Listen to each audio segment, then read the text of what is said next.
The first few hours after the Krylos's arrival felt like a nightmare that wouldn't end. The alien ships loomed over cities, silent and unyielding, as if daring humanity to make a move. Military forces scrambled to respond, but every attempt to fight back ended in failure. Fighter jets were shot down before they could get close, missiles fizzled out harmlessly against invisible shields, and ground troops were overwhelmed by strange energy weapons that disintegrated everything in their path. Rachel Carter sat in the dimly lit conference room at NASA headquarters, staring at a wall of monitors displaying live feeds from around the world. Scenes of destruction played on loop, burning buildings, fleeing civilians, and the eerie glow of the alien ships casting long shadows over devastated landscapes. Her hands trembled slightly as she clutched a cup of cold coffee. She hadn't slept since the invasion began, and her mind was racing with thoughts of what might come next. Daniel Hughes, her colleague, entered the room carrying a stack of papers. His face was pale, his usual cheerful demeanor replaced by a grim seriousness. "It's bad," he said, dropping the files onto the table. "Really bad. They've already taken control of major cities in Europe and Asia. Governments are collapsing." Rachel nodded slowly, her eyes fixed on the screens.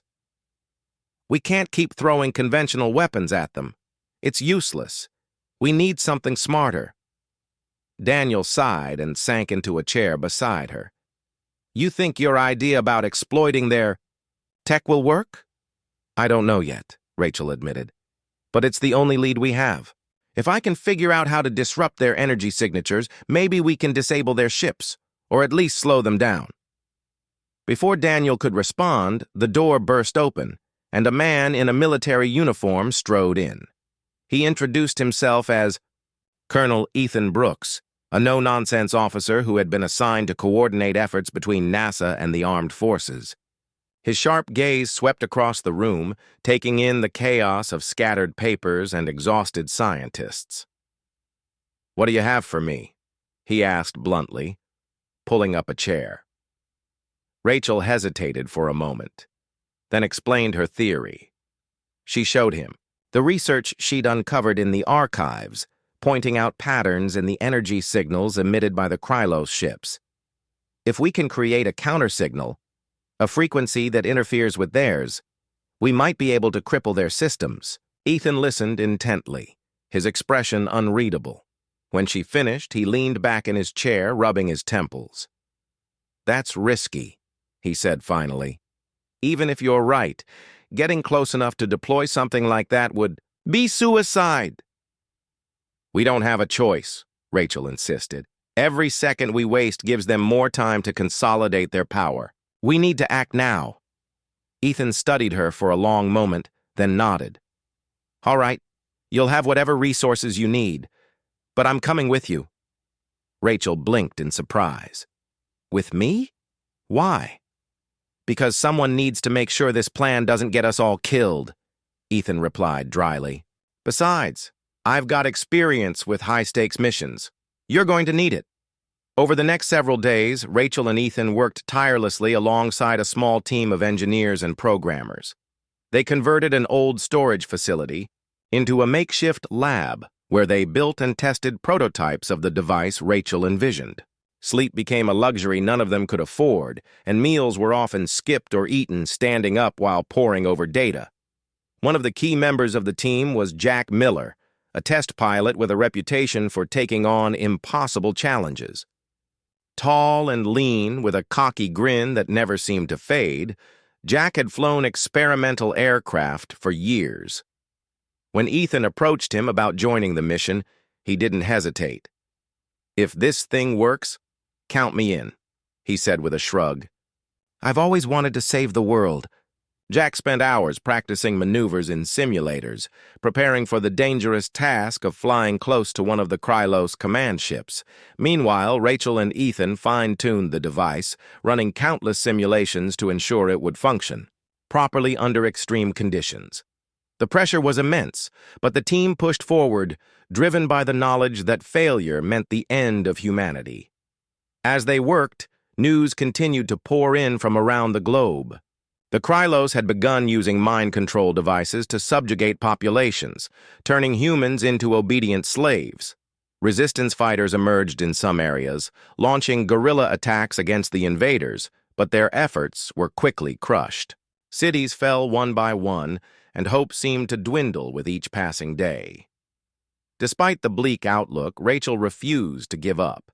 She spent late nights alone in the lab, tweaking calculations and testing new ideas. Her determination inspired the others, even when morale was low. "We're not just fighting for ourselves," she told the team during one particularly grueling session. "We're fighting for everyone who can't fight back, for the people who are counting on us to find a way." Finally, after nearly a week of non-stop work, the prototype was ready. It was a small, cylindrical device designed to emit a high-frequency pulse capable of disrupting the Krylos' technology. While the team celebrated quietly, Rachel couldn't shake the feeling of unease that lingered in the back of her mind. There were so many unknowns, so many ways this could go wrong. The night before the mission, Rachel found herself unable to sleep. She wandered through the empty halls of the facility, her footsteps echoing softly in the silence. She stopped, in front of a window overlooking the darkened city, watching the distant glow of the alien ships hovering above the horizon. For a brief moment, she allowed herself to imagine what victory might feel like, to see those ships fall from the sky, and know that Earth was safe once again. But the thought was fleeting. Reality quickly set in, reminding her of the risks ahead. Tomorrow, Jack would fly straight into enemy territory, carrying the hopes of billions on his shoulders. If anything went wrong, it could mean disaster, not just for the mission, but for humanity itself. Rachel took a deep breath, steeling herself for what was to come. She knew fear wouldn't help her now. All she could do was trust in her team, in the work they had done, and in the resilience of the human spirit. Whatever happened next, they would face it together. Back in the lab, Ethan and Jack were going over the final details of the mission. Maps and flight plans covered the walls, along with notes scribbled in haste. Jack leaned against a desk, absently tapping a pen against his leg. "You really think this is going to work?" he asked, glancing at Ethan. Ethan shrugged. "Honestly, I don't know." "But it's the best shot we've got," Jack smirked. "Guess I'd better not mess it up then." As dawn broke over the horizon, the team gathered in the briefing room for one last meeting. Rachel stood at the front, addressing the group with quiet confidence. "This isn't just about stopping the Krylos," she said. "It's about proving that we won't go down without a fight, that we're stronger than they think."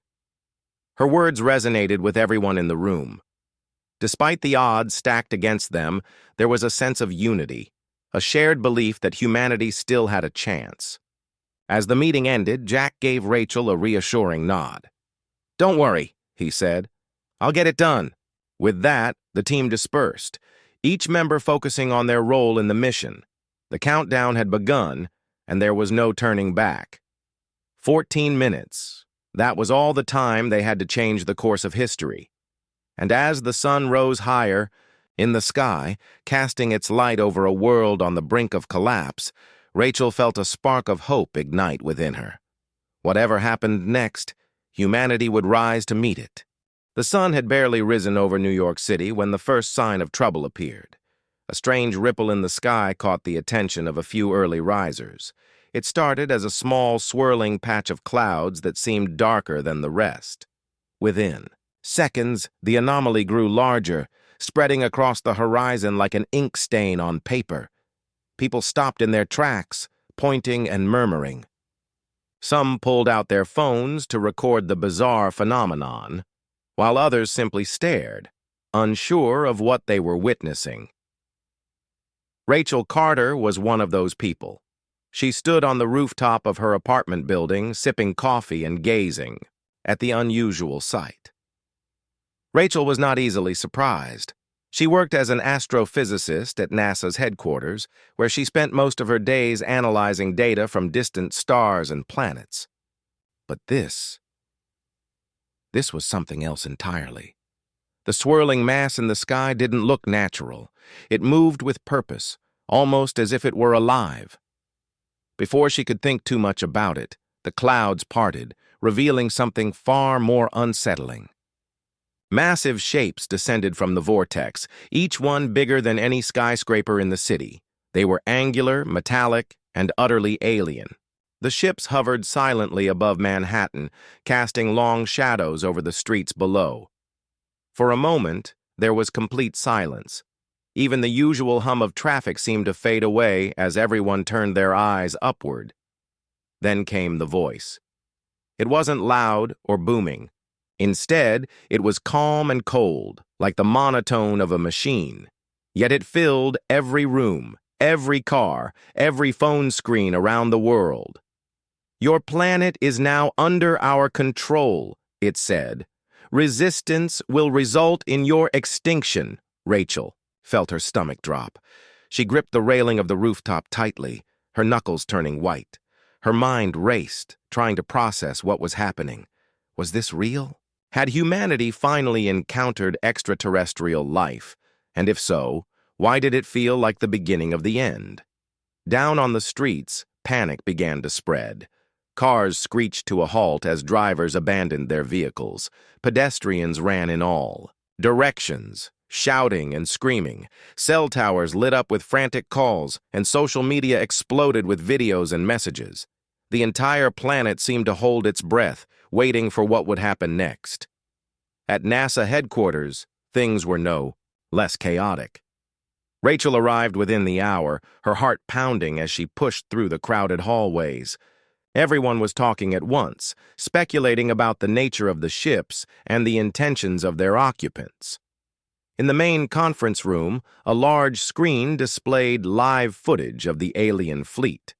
Dozens of scientists and engineers huddled around their faces pale with fear and fascination. Daniel Hughes, Rachel's colleague and closest friend at work, waved her over. He looked even more frazzled than usual, his glasses slightly askew and his tie loosened. "Did you see them?" he asked, his voice trembling. "They're everywhere. Not just here. Every major city on Earth has one of those things hovering above it." Rachel nodded, still trying to wrap her head around the situation. "Do we know anything about them yet?" Daniel shook his head. "Not much. They call themselves the Krylos. That's all they've told us. No demands, no explanations, just—" "That warning," Rachel frowned. Something about the name sounded familiar, though she couldn't quite place it. She glanced back at the screen, studying the alien ships intently. There was something odd about their design. The angles were sharp and unnatural, almost as if they defied the laws of physics. And then there was the energy signature, faint but unmistakable. It reminded her of something she'd seen before, buried deep in classified research files. "I need access to the archives," she said suddenly, turning to Daniel. "There's something I want to check." He raised an eyebrow. "Now? With everything going on?" "Yes, now," Rachel insisted. "If these aliens have technology we've never seen before, maybe we can figure out how it works and how to stop it." Daniel hesitated for a moment, then nodded. "All right, let me clear it with security." While Daniel handled the logistics, Rachel hurried to the archive room. It was a secure area reserved for top-secret projects, accessible only to a select few. As she entered, she felt a chill run down her spine. This was uncharted territory, not just for her, but for the entire human race. Whatever happened next, she knew it would change everything. Inside the dimly lit room, Rachel sifted through stacks of documents and digital files. Her fingers flew across the keyboard as she searched for anything related to advanced alien technology. Hours passed, and frustration began to creep in. Just as she was about to give up, she stumbled upon something promising, a series of studies on energy patterns similar to those emitted by the Krylos ships. Her heart skipped a beat. Could it be possible? The research was old, dating back decades, but it hinted at a vulnerability in certain types of alien tech. If she could decipher the patterns correctly, maybe, just maybe, she could find a way to exploit them. Excitement bubbled inside her chest, but she forced herself to stay focused. This was only the beginning. She needed help, resources, and time, all of which were in short supply. Still, the discovery gave her hope. Maybe humanity wasn't completely defenseless after all. Back in the main conference room, chaos continued to unfold. News reports streamed in from around the globe, showing scenes of destruction and despair. Cities burned as the Krylos demonstrated their power, obliterating military bases and infrastructure without hesitation. Governments issued desperate pleas for calm, but fear had already taken root. Rachel watched it all unfold on the screens, her jaw clenched. She couldn't shake the feeling that they were being toyed with, that the Krylos weren't showing their full strength. What if this was just the opening act? What if the worst was yet to come? As night fell, the weight of the situation settled, heavily on Rachel's shoulders. She hadn't slept in nearly 24 hours, and exhaustion tugged at the edges of her mind. But she couldn't afford to rest. Not now. Not when the fate of the world might depend on her next move. She leaned, back in her chair, staring at the ceiling. Somewhere out there, beyond the walls of NASA headquarters, billions of lives hung in the balance. The Krylos had made their intentions clear. Resistance meant death. But Rachel refused to believe that humanity was powerless. There had to be a way to fight back, to turn the tables on their invaders, and she was determined to find it. Outside, the alien ships loomed ominously against the starless sky. Their presence was a constant reminder of the danger humanity faced. Yet beneath the surface, a spark of defiance flickered to life. Rachel wasn't alone in her resolve. Across the planet, men and women were banding together, pooling their knowledge and skills in the hope of finding a solution. The battle for Earth had begun, and though the odds seemed insurmountable, humanity was ready to rise to the challenge. 14 minutes would soon become the stuff of legends, a testament to the resilience and ingenuity of a species that refused to give up without a fight. The Empire's response was swift. Within hours, Commander Ryan Mitchell arrived with a massive fleet of warships, their engines glowing faintly as they took up positions around the mysterious vessel. The flagship, Valiant, led the formation, its sleek design and imposing size a testament to the Empire's might. Aboard the bridge, Ryan stood with his arms crossed, his sharp eyes fixed on the view screen displaying the intruder. Status report. Ryan barked, his tone firm and commanding. Lieutenant Karen Blake, seated at the sensor station, turned to face him. "Sir, we've deployed all available ships. The unknown vessel remains stationary, but it hasn't responded to any further attempts at communication."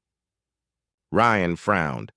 "It just sits there like it owns the place," he muttered under his breath. He glanced at Admiral Laura Hayes, who had joined them aboard the Valiant. "What are your orders, ma'am?" Laura hesitated for a moment, her mind racing. The situation was unlike anything she had faced in her career. This ship wasn't just an unidentified object. It was a potential threat to the entire Empire. But attacking blindly could lead to disaster. She needed more information. "Demand identification again," Laura instructed. "And tell them that if they don't comply, we'll be forced to take action." Ryan nodded and relayed the order. The message was broadcast across every frequency, loud and clear. Yet, as before, the mysterious ship remained silent. It didn't move, it didn't respond. It simply floated there, as if mocking them.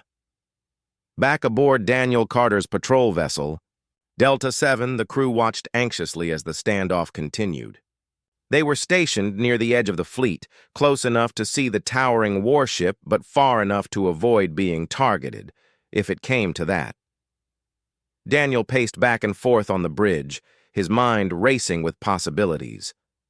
"What do you think they want?" Ensign Lisa Monroe asked, breaking the silence. Daniel stopped and turned to look at her. "I don't know," he admitted. "But whatever it is, it can't be good. That ship isn't here by accident." Lisa nodded, her expression grim. "Do you think they're hostile?" "I hope not," Daniel replied. "But we won't know until they make a move." As if on cue, the mysterious ship suddenly came to life. Its surface shimmered, and strange patterns began to pulse across its hull faster than before. Then, without warning, 3 beams of energy shot out from the vessel, each one striking an Imperial destroyer with pinpoint accuracy. The ships exploded instantly, sending debris flying in all directions. Chaos erupted across the fleet. Alarms blared, and panicked voices filled the communication channels as crew members scrambled to react. On the bridge of the Valiant, Ryan clenched his fists, his jaw tightening with anger. "They're attacking!" he shouted. "All ships, return fire!" The Imperial fleet unleashed a barrage of missiles and plasma cannons toward the mysterious ship. Explosions lit up the darkness of space as the weapons struck their target, but to everyone's shock, the ship remained unscathed. Its shields absorbed the attacks effortlessly, deflecting them as though they were nothing more than pebbles hitting a mountain. "What kind of technology is this?" Ryan demanded, his voice rising in frustration. "How are they doing that?" Laura stared at the view screen, her expression unreadable. "We're dealing with something beyond our understanding," she said finally. "But we can't let fear paralyze us. Keep firing." The battle raged on, with the Imperial fleet throwing everything it had at the intruder. Yet no matter how many ships fired or how powerful their weapons, the mysterious ship remained untouched. It retaliated only sparingly, targeting specific vessels with devastating precision. Each attack was calculated, almost surgical, as if the ship's crew wanted to demonstrate their superiority without causing unnecessary destruction. On Delta 7, Daniel struggled to keep his ship out of harm's way. The smaller patrol vessel wasn't designed for combat, and its limited defenses made it an easy target. He maneuvered through the chaos, dodging explosions and streams of plasma fire as best he could. "This isn't working," Lisa exclaimed, her voice trembling. "They're too strong. We're going to get wiped out." "We just have to survive," Daniel replied, his hands gripping the controls tightly. "If we can stay alive long enough, maybe Command will figure something out." Meanwhile, aboard the mysterious warship, Colonel Stephen Hayes and Lieutenant Olivia Grant observed the unfolding battle from their own bridge. The room was dimly lit, with holographic displays showing real-time data about the Empire's fleet. Stephen leaned forward, resting his elbows on the console. "They're persistent," he remarked dryly, watching as the Imperial ships continued. "Their futile assault." Olivia nodded, her expression calm but concerned. "They don't understand what we're capable of. If this keeps up, they'll lose more ships," Stephen sighed. "We didn't come here to fight. Our mission is reconnaissance, not conquest. But they're leaving us no choice." "What do we do now?" Olivia asked. "For now, we defend ourselves," Stephen replied. "But if they keep pushing, we'll need to send a stronger message." Back on Earth, President Emily Dawson sat in the Situation Room surrounded by her top advisors. The room buzzed with activity as reports poured in from the front lines.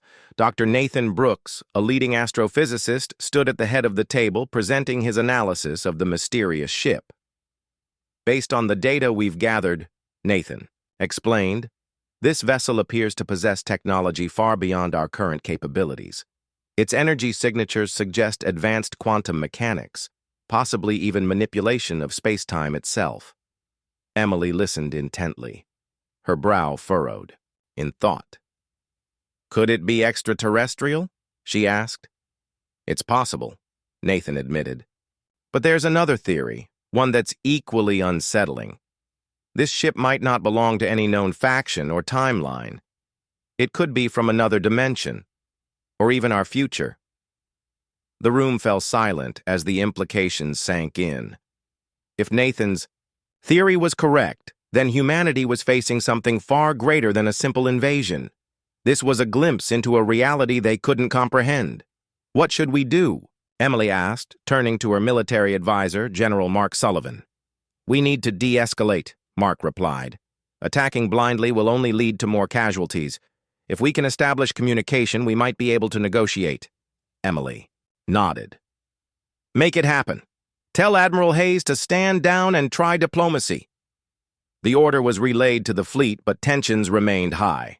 On the bridge of the Valiant, Laura reluctantly called off the attack, much to Ryan's dismay. Are you sure about this, ma'am? Ryan asked, his voice tinged with frustration. They've already destroyed several of our ships. Who's to say they won't strike again? I'm aware of the risks, Laura replied, but continuing this fight will only result in more losses. We need to find another way. Reluctantly, Ryan complied, ordering the fleet to hold its position. The mysterious ship, sensing the change in tactics, ceased its attacks as well. For a brief moment, the battlefield grew eerily quiet. Inside the warship, Stephen and Olivia exchanged a glance. They're trying to talk, Olivia said, pointing to the incoming transmission on their monitors. Let's hear what they have to say, Stephen replied. The message came through clearly, broadcast in multiple languages to ensure comprehension. Admiral Hayes's voice was calm but firm. This is Admiral Laura Hayes of the Imperial Fleet. We seek peaceful resolution. Please identify yourselves and state your intentions. For the first time since its arrival, the mysterious ship responded. A holographic image appeared on the view screens of the Imperial Fleet, revealing a figure clad in a sleek uniform. His features were unmistakably human, but his presence carried an air of authority that commanded respect. This is Colonel Stephen Hayes of the United Terran Alliance, the figure began. We mean you no harm. Our mission is one of observation and preservation. However, we will defend ourselves if provoked. The transmission ended abruptly, leaving the Empire's leaders stunned. Back on Earth, President Emily Dawson leaned back in her chair, her mind racing. Did he just say United Terran Alliance? She asked, looking at her advisors. Yes, ma'am, Nathan confirmed. That name doesn't appear in any of our records. It's possible they're from a parallel timeline or our future, as I suggested earlier. Emily nodded slowly. Then we need to tread carefully. If they're telling the truth, this could be the most important moment in human history. As the initial shock wore off, Admiral Hayes attempted to reopen communication with the mysterious ship. This time, the response was immediate. Colonel Stephen Hayes agreed to a meeting, under strict conditions. Only one representative from the Empire would be allowed aboard the warship, unarmed and accompanied by a single escort. After much deliberation, Daniel Carter was chosen for the task. His experience and level-headed nature made him the ideal candidate, despite his relatively low rank. Alongside him would go Ensign Lisa Monroe, who had proven herself capable during the earlier chaos. As Delta 7 approached the warship, Daniel felt a mixture of fear and curiosity. What awaited them inside? Would they find answers or danger? Whatever the outcome, he knew one thing for certain. Humanity's future depended on what happened next. The stars were quiet that day. In the vast emptiness of space, silence reigned supreme. The Empire's ships floated lazily in their designated sectors, their crews going about their routines with little to worry about. For decades, the Empire had ruled over this part of the galaxy with an iron grip. Its technology was unmatched, its fleets unstoppable. No one dared to challenge them. Peace had been maintained through sheer dominance, and life aboard the ships was predictable, almost boring. Captain Daniel Carter leaned back in his chair on the bridge of his patrol vessel, staring out at the endless expanse of stars. He sipped from a cup of lukewarm coffee, his mind wandering. It wasn't often that something exciting happened out here in Sector 42. Most days were filled with routine checks, minor repairs, and the occasional transmission from command. But today felt different. He couldn't quite put his finger on it, but there was a strange tension in the air, like the calm before a storm. "Anything unusual on the scanners?" Daniel asked, glancing over at Ensign Lisa Monroe, who was seated at the sensor station. "No, sir," Lisa replied, her fingers moving deftly over the controls. "Just the usual debris fields and a few asteroids drifting by. Nothing out of the ordinary." Daniel nodded, though he still felt uneasy. He turned his attention to the large view screen at the front of the bridge. The stars shimmered faintly against the blackness of space. Everything seemed normal, but his instincts told him otherwise. Years of service had taught him to trust those instincts. Suddenly, the ship's sensors began to beep loudly. Lisa's eyes widened as she stared at the readings in front of her. "Sir, we've got something!" she exclaimed, her voice tinged with both excitement and alarm. "What is it?" Daniel asked, standing up quickly and moving closer to her station. "I'm not sure," Lisa admitted, her fingers flying across the controls. "It just appeared out of nowhere. One moment there was nothing, and the next there's a massive object right on the edge of our sensors." Daniel frowned. "Can you get a visual?" Lisa nodded and tapped a few more buttons. The view screen flickered for a moment before displaying an image that made everyone on the bridge gasp. There, floating silently in the void, was a ship unlike anything they had ever seen. It was enormous, easily dwarfing even the largest Imperial cruisers. Its sleek, metallic hull gleamed under the light of a distant star, and strange patterns seemed to pulse faintly across its surface. "What in the world is that?" Daniel muttered under his breath. He grabbed the communicator and pressed the button to contact Imperial headquarters. "Command, this is Captain Carter, aboard Patrol Vessel Delta 7. We have an unidentified vessel here. It just appeared out of nowhere." There was a brief pause before a voice responded. "Delta 7, this is Command. Can you confirm the identity of the vessel? Is it one of ours?" "Negative, Command," Daniel replied. "This thing doesn't match any known designs. It's huge, bigger than anything we've got, and it just appeared without warning." Back at Imperial headquarters, Admiral Laura Hayes listened intently to the transmission. She sat in her office, surrounded by holographic displays showing various sectors of the Empire. Her sharp eyes narrowed as she processed the information. Something about this report didn't sit right with her. "Get me a full analysis of the vessel," she ordered, turning to her assistant, Lieutenant Karen Blake. "I want to know everything we can learn about it, and alert the nearest fleet to move into position. If this thing poses a threat, I want us ready." "Yes, ma'am," Karen replied, quickly relaying the orders. Meanwhile, aboard the mysterious warship, Colonel Stephen Hayes stood silently on the bridge, his arms crossed over his chest. Beside him, Lieutenant Olivia Grant monitored the ship's systems, her expression calm but focused. Neither of them spoke, though the tension in the air was palpable. "This is it," Stephen said finally, breaking the silence. "We've arrived." Olivia nodded. "Do you think they'll be hostile?" Stephen shrugged. "Hard to say. Humanity has changed a lot since our time. They might see us as a threat, or worse, an opportunity." The two of them exchanged a glance, their thoughts heavy with the weight of their mission. They had been sent here for a reason, though the specifics of their task remained unclear. All they knew was that the fate of humanity depended on what happened next. Back aboard Daniel's ship, the crew continued to study the mysterious vessel.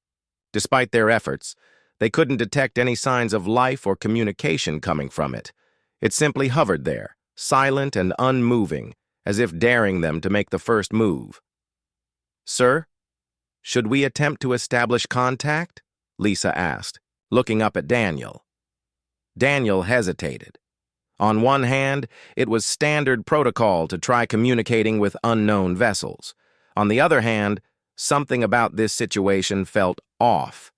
His instincts screamed at him to proceed with caution. "Prepare. A message," he said finally. "But keep it simple. Just ask for identification and intentions." Lisa nodded and began typing out the message.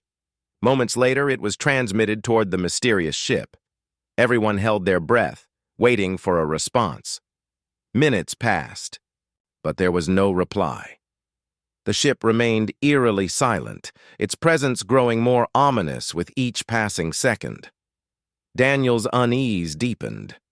Whatever this thing was, it clearly wasn't interested in talking. "Command, this is Delta 7, Daniel reported. "We attempted to establish contact, but the vessel hasn't responded. What are your orders?" There was another pause before. Admiral Hayes's voice came through the communicator. "Delta 7, hold your position and continue monitoring the situation. Reinforcements are en route. Do not engage unless provoked." "Understood, Command," Daniel replied. He turned to his crew. "You heard her? Stay sharp, people. This could get ugly." As the minutes ticked by, the tension on the bridge grew thicker. The crew exchanged nervous glances, their hands hovering near their controls. None of them had ever encountered anything like this before, and the uncertainty was starting to wear on them. Then, without warning, the mysterious ship began to move. It drifted slowly at first, then accelerated with incredible speed. Within moments, it was directly in front of Delta 7, looming like a giant predator sizing up its prey. "Sir, it's closing in!" Lisa shouted, her voice rising in panic. "Hold your ground," Daniel ordered, though his heart was pounding in his chest. "Don't fire unless fired upon." The warship stopped abruptly, hovering mere kilometers away from Delta 7. For a moment, nothing happened. Then, without any visible weapons or signs of attack, a beam of energy shot out from the ship, narrowly missing Delta 7 and striking an asteroid nearby. The impact was deafening, sending shock waves through the surrounding area. "What the hell was that?" Daniel exclaimed, gripping the edge of Lisa's console for support. "I don't know, sir," Lisa stammered, her face pale. "But I think we're being warned." Admiral Hayes listened to the frantic reports coming in from Delta 7. Her jaw tightened as she realized the gravity of the situation. Whatever this ship was, it was far beyond anything the Empire had faced before. And if they weren't careful, it could mean disaster. "Alert all available ships," she ordered, her voice steady despite the chaos around her. "We need to contain this situation before it spirals out of control." As reinforcements raced toward Sector 42, the mysterious warship remained motionless once again, its intentions still shrouded in mystery. The Empire's defenses meant nothing against this new threat, and for the first time in decades, humanity found itself facing an opponent it couldn't comprehend. On the bridge of Delta 7, Daniel took a deep breath and steadied himself.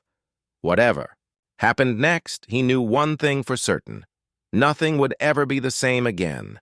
Months passed since the Vaylon's departure, and Earth began to settle into a new rhythm.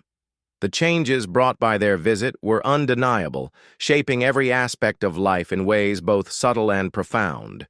Cities transformed as clean energy systems, replaced outdated technologies, powering homes and businesses with efficiency never seen before. Factories once choked with smoke now ran silently, their emissions reduced to near zero thanks to Vaylon-inspired innovations. Even rural areas benefited, with advanced irrigation systems turning barren lands into fertile fields. But it wasn't just technology that evolved. People did too. The encounter with the Vaylons had sparked something in humanity, a renewed sense of curiosity and purpose. Conversations shifted from fear of the unknown to wonder about what lay beyond the stars. Schools introduced courses on astrobiology, interstellar diplomacy, and alien linguistics, preparing students for a future where contact with extraterrestrial species might become commonplace. Artists painted murals depicting glowing ships descending from the heavens, while writers crafted stories imagining what life among the stars could be like. Laura Hayes found herself at the center of this cultural shift. Her work in the desert continued to uncover secrets about the ancient ship, drawing attention from scientists and journalists alike. She became a public figure, invited to speak at conferences and appear on television shows. At first, she felt uncomfortable in the spotlight, preferring the quiet solitude of her research. But over time, she realized her voice mattered. People listened when she spoke about the importance of preserving Earth's balance and respecting other forms of life, whether human or alien. Her lectures often included personal anecdotes, stories of working alongside Kale, the Velan who had taught her so much. She described how his calm demeanor and patient guidance had helped her see the world differently. "He showed me that understanding isn't just about words," she would say. "It's about seeing the connections between things, the threads that tie us all together." These reflections resonated deeply with audiences, inspiring many to think more broadly about their place in the universe. Daniel Brooks also embraced his role as a bridge between worlds. His expertise in decoding the Velan's language made him invaluable as humanity worked to interpret the wealth of information they had left behind. He collaborated with teams of researchers, helping them unlock the full potential of the alien knowledge. Along the way, he discovered patterns in their communication that hinted at deeper philosophical ideas, concepts about harmony, adaptability, and the interconnectedness of all living beings. These insights influenced Daniel's teaching methods. He began incorporating elements of Velan thought into his linguistics classes, encouraging students to approach language not just as a tool for communication, but as a reflection of culture and values. "Every word carries meaning," he told them. "But it's the spaces between the words, the emotions, the context, that truly connect us." His enthusiasm was contagious, sparking interest in a new generation of scholars eager to explore the mysteries of the cosmos. Emily Carter, meanwhile, focused on fostering global unity. The crisis had exposed fractures within humanity, but it had also shown the power of cooperation. Emily traveled extensively, meeting with leaders from every corner of the globe to discuss how best to prepare for future encounters with alien species. She emphasized the need for transparency, trust, and shared goals, urging nations to set aside old rivalries in favor of collective progress. Her efforts bore fruit in unexpected ways. Countries that had once been divided began collaborating on projects inspired by Velan technology. Joint ventures in renewable energy, space exploration, and environmental restoration brought people together, creating bonds that transcended borders. Even skeptics who had initially opposed working with the Velans came to appreciate the benefits of collaboration, realizing that humanity's survival depended on its ability to adapt and innovate. Yet, despite these advances, challenges remained. Not everyone welcomed the changes brought by the Velan's visit. Some feared that reliance on alien knowledge would weaken humanity's independence, making it vulnerable to outside influence. Others worried about ethical implications, questioning whether certain technologies should even be used. Debates raged in academic circles, political arenas, and online forums, reflecting the complexity of integrating such advanced ideas into human life. Dr. Alan Morris, the scientist who had criticized the agreement with the Velans, remained vocal in his opposition. He argued that humanity should focus on developing its own solutions, rather than relying on borrowed wisdom. "We don't fully understand the consequences of using their technology," he said during a televised interview. "What if it leads to unintended harm? What if we lose sight of who we are?" Emily countered his arguments with patience and conviction. "Progress always comes with risks," she replied. "But standing still is far more dangerous. The Velans didn't give us their knowledge to replace our own. They gave it to help us grow. It's up to us to use it wisely." Her words struck a chord with many, reinforcing the idea that humanity's strength lay in its ability to learn and adapt. Slowly but surely, resistance gave way to acceptance as people witnessed the tangible benefits of the Vaylans' gifts. Diseases were cured, ecosystems restored, and communities rebuilt, all thanks to innovations rooted in alien ingenuity. Amidst these developments, Laura, Daniel, and Emily stayed connected, sharing updates and supporting each other through triumphs and setbacks. They often reflected on the lessons they had learned during the crisis, recognizing how much they had grown personally and professionally. Their bond, forged in the heat of adversity, remained unshaken, a testament to the power of teamwork and trust. One day, Laura received an invitation from a prestigious scientific organization asking her to lead a global initiative aimed at studying potential alien artifacts around the world. The project's goal was to identify and preserve relics that might hold clues to humanity's interactions with extraterrestrial species throughout history. Excited by the opportunity, Laura accepted, knowing it aligned perfectly with her passion for discovery. Daniel joined the project as a linguistic consultant, tasked with analyzing any inscriptions or symbols found on the artifacts. Together, they assembled a team of experts spanning multiple disciplines: archaeology, anthropology, biology, and engineering. Their mission took them to remote corners of the planet, from dense jungles to frozen tundras, uncovering evidence of encounters that predated recorded history. Each discovery added another piece to the puzzle, painting a richer picture of humanity's relationship with the cosmos. Artifacts revealed patterns suggesting that Earth had been visited by other species long before the Vaylans arrived. Some relics bore markings similar to those etched into the crystalline structure in the desert, hinting at shared origins or influences. Others contained fragments of materials unlike anything found on Earth, raising questions about their creators and purposes. The findings captivated the world, reigniting interest in the possibility of life beyond Earth. Museums dedicated entire exhibits to the artifacts, drawing crowds eager to glimpse traces of alien civilizations. Documentaries chronicled the team's adventures, capturing moments of awe and wonder as they pieced together humanity's cosmic story. As the years went by, the memory of the Vaylans never faded. Their legacy lived on in the technologies that powered modern society, the philosophies that guided human interactions, and the dreams that propelled humanity toward the stars. Children grew up gazing at the night sky, imagining what it would be like to meet beings from other worlds.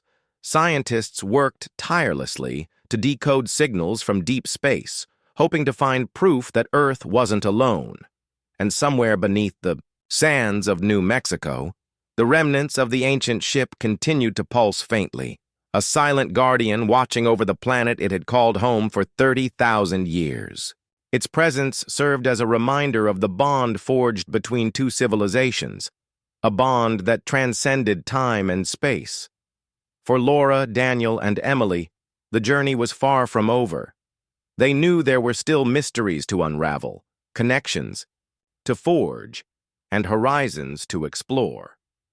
But they faced the future with hope, confident in humanity's ability to rise to the challenges ahead. Together, they stood ready to embrace whatever came next, not just as individuals, but as representatives of a species united by curiosity, courage, and compassion. The universe stretched endlessly before them, vast and full of promise. And as they looked upward, they couldn't help but smile. Someday, perhaps, the Vaylans would return. Until then, humanity would keep reaching for the stars, carrying with it the lessons of the past and the dreams of tomorrow. The Vaylans' departure marked the beginning of a new chapter for Earth. Their sleek ships rose into the sky, glowing softly against the backdrop of stars before vanishing entirely. For a moment, the world seemed to hold its breath, watching, as the visitors returned to the vastness of space. But their presence lingered, not just in the memories of those who had worked alongside them, but in the gifts they left behind.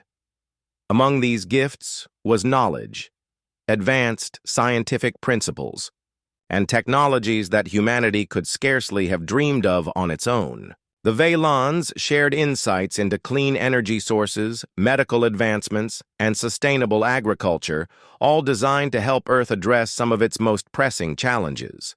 They also provided blueprints for devices capable of purifying polluted air and water, technologies that could transform entire ecosystems. These contributions were offered freely without conditions or demands as a gesture of goodwill. For Laura, Daniel, and Emily, the aftermath of the Veilons' visit brought a mix of emotions. Relief washed over them, knowing they had successfully navigated one of the greatest challenges humanity had ever faced. But there was also a sense of loss, the kind that comes when a profound connection ends too soon. Cale, in particular, had left a lasting impression on all of them. His calm demeanor, his wisdom, and his willingness to collaborate had bridged the gap between species in ways no one had thought possible. Laura returned to her work in the desert, now with a renewed sense of purpose. The remnants of the ship still pulsed faintly beneath the ground, a reminder of its role in shaping Earth's history. She spent hours studying the structure, documenting every detail for future generations. Her discoveries painted a clearer picture of how deeply intertwined the ship had become with the planet's ecosystem. It wasn't just a relic. It was a living archive, preserving fragments of both human and Veilon heritage. Daniel threw himself into deciphering the wealth of information the Veilons had provided. Their language, though complex, revealed layers of meaning beyond mere words. He found himself drawn to their stories of exploration and adaptation, tales that resonated with his own love of discovery. Each decoded phrase brought him closer to understanding not only their culture, but also humanity's place in the universe. He began teaching others what he had learned, hoping to inspire a new generation of linguists and scientists. Emily, meanwhile, became a voice for unity and cooperation on the global stage. The crisis had exposed deep divisions within humanity, but it had also shown what could be achieved when people worked together. She traveled the world, speaking at conferences and meeting with leaders to advocate for peaceful collaboration, not just with alien species, but among humans themselves. Her message was simple yet powerful. We are stronger when we stand together. As news of the Veilons' gifts spread, reactions varied widely. Some embraced the opportunity to use their technology for the betterment of society. Engineers and researchers worked tirelessly to implement the innovations, transforming cities and communities around the globe. Others remained wary, questioning whether reliance on alien knowledge might weaken humanity's independence. Debates raged in academic circles, political arenas, and online forums, reflecting the complexity of integrating such advanced ideas into human life. But progress couldn't be stopped. Within months, breakthroughs emerged in fields ranging from medicine to environmental science. Diseases once thought incurable saw promising treatments, thanks to techniques inspired by Veilon biology.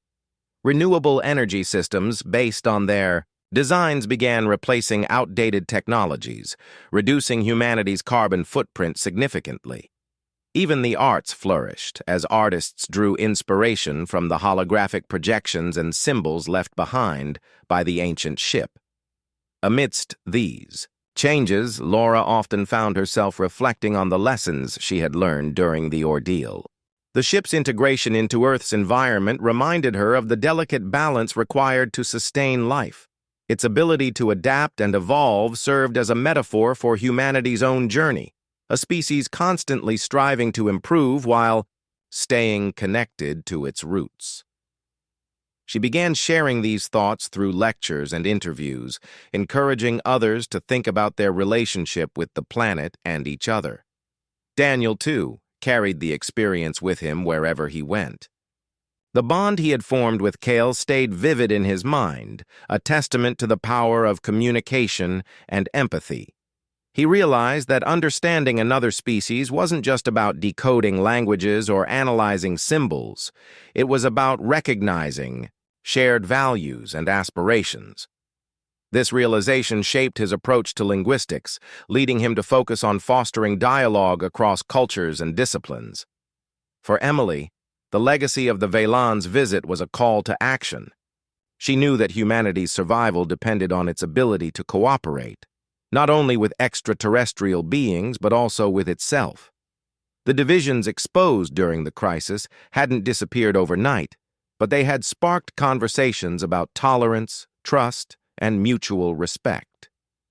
Emily dedicated herself to nurturing these ideals, believing that humanity's true strength lay in its diversity.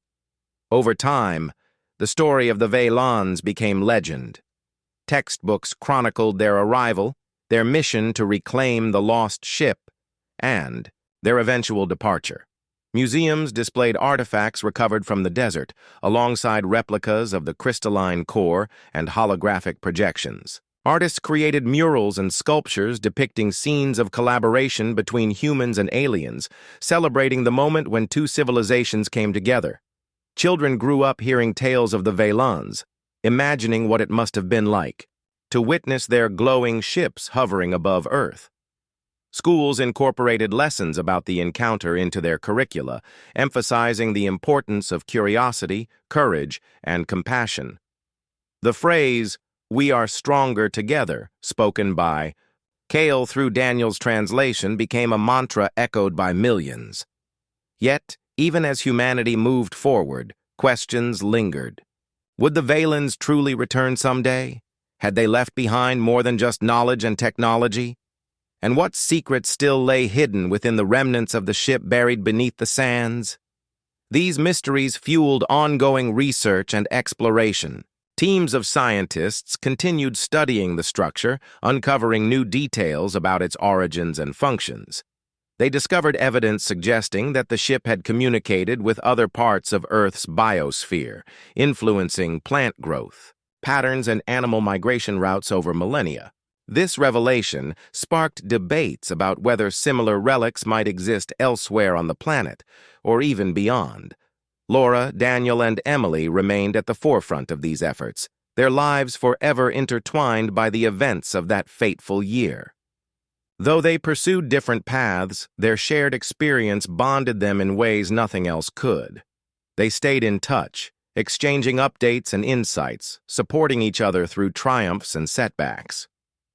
One evening, as Laura stood at the edge of the crater where the ship's core had been extracted, she felt a strange sensation, a faint hum in the air, almost imperceptible but unmistakably familiar.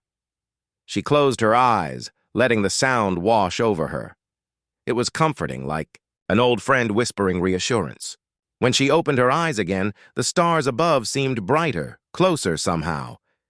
In that moment, she understood. The Vaylans' departure hadn't been an ending, it had been a beginning. Humanity had taken its first steps toward a future among the stars, guided by the lessons of the past and the promise of tomorrow. And somewhere out there, traveling light years away, the Vaylans carried a piece of Earth with them, a reminder that connections forged in the depths of time could transcend galaxies. As the wind swept across the desert, carrying whispers of ancient stories and dreams of distant worlds, Laura smiled. The universe was vast and full of wonders, but she knew one thing for certain. Humanity was ready to embrace whatever came next, together.